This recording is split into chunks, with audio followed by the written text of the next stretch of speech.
ಬಾವಿ ಕೂಡ ಇದೆ. ವೆದರ್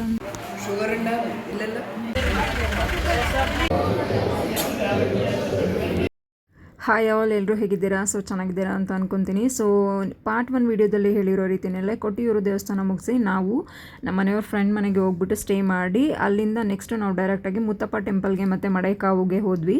ಸೊ ಆ ವಿಡಿಯೋನ ಈ ವಿಡಿಯೋದಲ್ಲಿ ನಾನು ಪೋಸ್ಟ್ ಮಾಡಿದ್ದೀನಿ. So welcome back to Shweta Ramesh YouTube channel.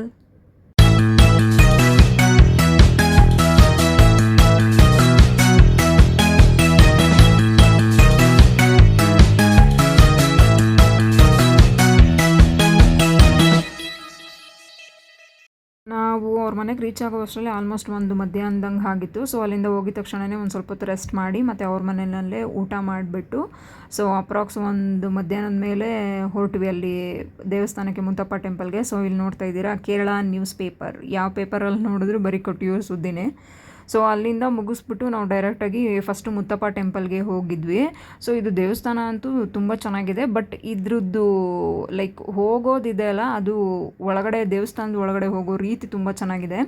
ಹೇಗೆ ಅಂತ ಅಂದರೆ, ಫಸ್ಟು ಅಂದರೆ ಜನರಲಾಗಿ ಹೆಂಗೆ ಮಾಡ್ತೀವಿ ಅಂತ ಅಂದರೆ, ದೇವಸ್ಥಾನ ಒಳಗಡೆ ಹೋಗೋಕ್ಕಿಂತ ಮುಂಚೆ ಕಾಲು ಕೈ ತೊಳ್ಕೊಂಡು ಹೋಗ್ತೀವಲ್ವ. ಈ ದೇವಸ್ಥಾನದಲ್ಲಿ ಏನಪ್ಪ ಸ್ಪೆಷಾಲಿಟಿ ಅಂತ ಅಂದರೆ, ಫಸ್ಟು ದೇವಸ್ಥಾನದ ಒಳಗಡೆಯಿಂದ ಎಂಟ್ರಿ ಆಗಿಬಿಟ್ಟು ಸೊ ಅದ್ರ ಒಳಗಡೆಯಿಂದ ಹೋಗಿ ಅಲ್ಲೊಂದು ನದಿ ಥರ ಸಿಗುತ್ತೆ, ಅಲ್ಲಿ ಕಾಲು ಕೈ ತೊಳ್ಕೊಂಡು ಅದ್ರ ಒಳಗಡೆಯಿಂದ ದೇವಸ್ಥಾನಕ್ಕೆ ಪ್ರವೇಶ ಥರ ಆ ರೀತಿ ಇರೋದು ಇಲ್ಲಿ.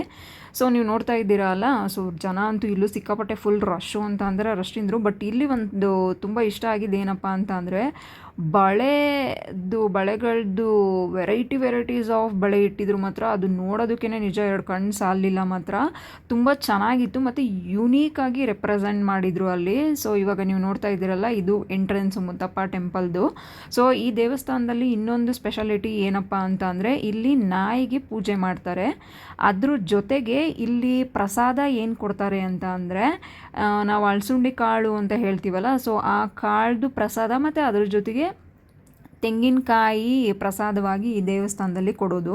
ಸೊ ನಾನು ನಿಮ್ಗೆ ಮುಂಚೆನೇ ಹೇಳ್ದಂಗೆ ಅಲ್ಲಿ ನದಿ ಹತ್ರ ಇದೆಯಲ್ಲ, ಅಲ್ಲಿ ಕಾಲು ಕೈ ತೊಳ್ಕೊಂಡು ಸೊ ನಾವು ಒಳಗಡೆ ದರ್ಶನ ಮುಗಿಸ್ಕೊಂಡು ಸೊ ಬಂದ್ವಿ. ಅಲ್ಲಿಂದ ಬಂದಿದ ನಂತರ ನಮ್ಮ ಮನೆಯವರು ಏನೋ ಸೋಡಾ ಕುಡಿಬೇಕು ಅಂತ ಅಂದ್ಬಿಟ್ಟು ಸೋಡಾ ಕುಡಿದಿದ ನಂತರ ನೆಕ್ಸ್ಟು ಅಲ್ಲಿಂದ ಡೈರೆಕ್ಟಾಗಿ ನಾವು ಮಡೈಕಾವುಗೆ ಬಂದ್ವಿ. ಸೊ ನೀವು ನೋಡಿದ್ದೀರಾ, ಇಲ್ಲೂ ಆ್ಯಸ್ ಯೂಶುವಲ್ ಅಷ್ಟೇ ಗಂಡು ಮಕ್ಕಳೆಲ್ಲ ಪಂಚೆ ಮತ್ತು ಶಲ್ಯದಲ್ಲೇ ಹೋಗಬೇಕು, ಶರ್ಟ್ ಪ್ಯಾಂಟ್ಸ್ ಎಲ್ಲ ಅಲೋ ಮಾಡೋದಿಲ್ಲ. ಬಟ್ ಇದು ನಾವು ಕ್ಲೋಸಿಂಗ್ ಟೈಮ್ ಹತ್ತತ್ರ ಹೋಗಿದ್ದು, ಹೆಂಗೋ ಅಷ್ಟರಲ್ಲಿ ಬೇಗ ಟಕ ಅಂತ ಹೆಂಗೋ ದರ್ಶನ ಮಾಡ್ಕೊಂಡ್ವಿ. ಸೊ ನೀವು ನೋಡ್ತಾ ಇರ್ಬೋದಲ್ಲ, ಇಲ್ಲಿ ಒಳಗಡೆ ಎಲ್ಲ ಕ್ಯಾಪ್ಚರ್ ಮಾಡೋಕ್ಕೆ ಬಿಡಲಿಲ್ಲ. ಸೊ ಹಂಗೆ ಸೈಡ್ ಗ್ಯಾಪಲ್ಲಿ ಹೆಂಗೋ ನಾನು ಸ್ವಲ್ಪ ಕ್ಯಾಪ್ಚರ್ ಮಾಡಿದ್ದೀನಿ.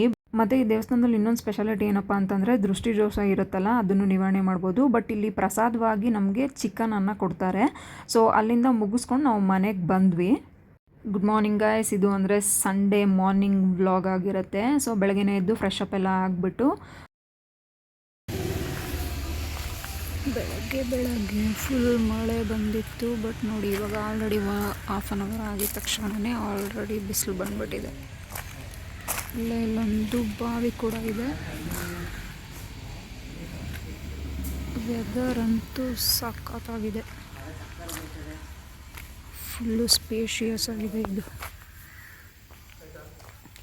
ಫುಲ್ ತೆಂಗಿನ ಮರ ಎಲ್ಲ ಇದೆ, ಸಖತ್ತಾಗಿದೆ ಮಾತ್ರ ವ್ಯೂ. ಇವಾಗ ಬಿಸಿಲು ಬರ್ತಿದೆ ಇಲ್ಲಿ.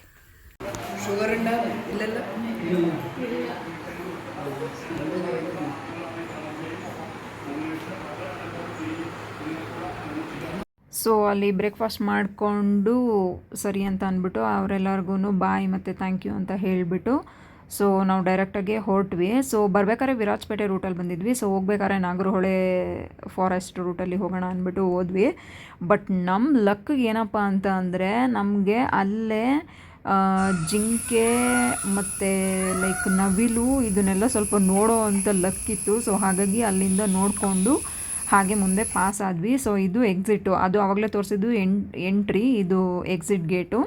ಸೊ ಇಲ್ಲಿಂದ ಸರಿ ಅಂತ ಮುಗಿಸ್ಕೊಂಡು ಸೊ ಬ್ಯಾಕ್ ಟು ಬ್ಯಾಂಗ್ಳೂರ್ಗೆ ನಾವು ರೀಚ್ ಆದ್ವಿ.